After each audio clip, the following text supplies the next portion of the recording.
নমস্কার বন্ধুরা, রান্নাঘর থেকে আবার একটা রেসিপি নিয়ে চলে এলাম। নানপুরি বানাবো। তার জন্য এখানে প্রথমেই দেখুন 250 গ্রাম ময়দা নিয়েছি। এবার এর মধ্যে সামান্য একটু লবণ দেবো, দিয়ে খুব ভালো করে আগে মাখিয়ে নেব। এবার এখানে টক দই দেব। টক দইয়ের পরিমাণটা বলতে পারছি না, কারণ এই ময়দাটা টক দই দিয়ে মাখতে হবে। এখানে কোনো জল অ্যাড করব না, তাই প্রথমে অল্প অল্প টক দই দেবো আর খুব ভালো করে মেখে নেব। এবার আবারও দেব, দিয়ে খুব ভালো করে মাখবো। এভাবে মাখতে মাখতে একটা ডো করে নেব। ডোটা মাখা হয়ে গেছে। এবার উপর দিয়ে একটু সাদা তেল দিয়ে দেব।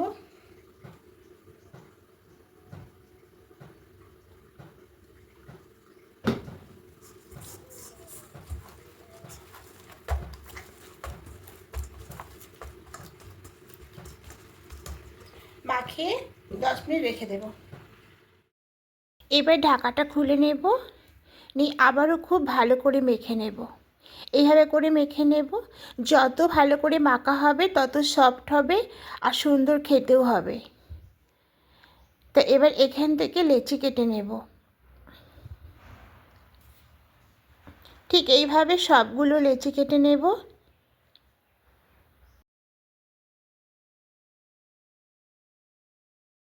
লেচিগুলো সব কাটা হয়ে গেছে। এবার এগুলোকে ঠিক এভাবে গোল করে শেপ করে নিয়েছি। এভাবে শেপ করে রাখলে তাড়াতাড়ি বেলাটা হয়ে যাবে। এবার চাকতির মধ্যে সামান্য একটু তেল দিয়ে দেবো, দিয়ে হাতে করে চারিদিকটা লাগিয়ে নেব। এবার এখান থেকে লেচিটা নেব, এইভাবে করে বেলে নেব। লুচির মতো করেই বেলে নেব। আবারও একটা নেব, বেলে নেব। এখানে যতগুলো আছে সবগুলো আগে আমি বেলে নেব, বেলে নিয়ে ফিরে আসছি।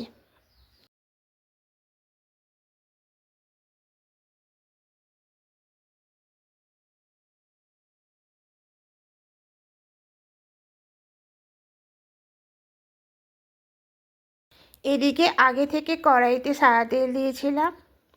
তেলটা গরম হয়ে গেছে। এবার এর মধ্যে একটা লেচি ছেড়ে দেব, দিয়ে এইভাবে করে তেল নিচ থেকে তেল নিয়ে উপর দিকে দিয়ে দেব। দিয়ে এবার এই পিঠটা উল্টে নেব, দিয়ে আবার একটা দিয়ে দেব। এটাকে তুলে নেব, দিয়ে এটাও ঠিক উপর থেকে এভাবে মানে তেল দিয়ে দেব, দিয়ে আবার একটা দিয়ে দেবো। আমি এখানে দুটো করে ভাজছি, আপনার এখানে একটা হোক, দুটো হোক, তিনটে করেও ভাজা যাবে। ঠিক এইভাবে বলে সবগুলো করে ভেজে নেব। এবার এটাও তুলে নেব। তো দেখুন সবগুলো ভাজা হয়ে গেছে।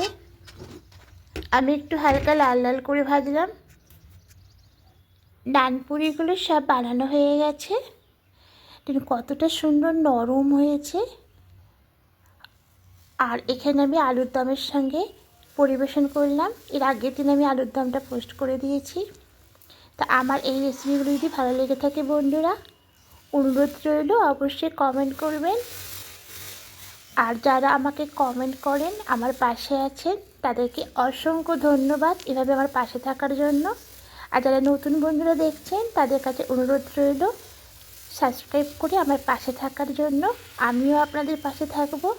আবার কোনো রেসিপি নিয়ে চলে আসবো। আপনারা ভালো থাকবেন, সুস্থ থাকবেন। আজকের মতো টাটা।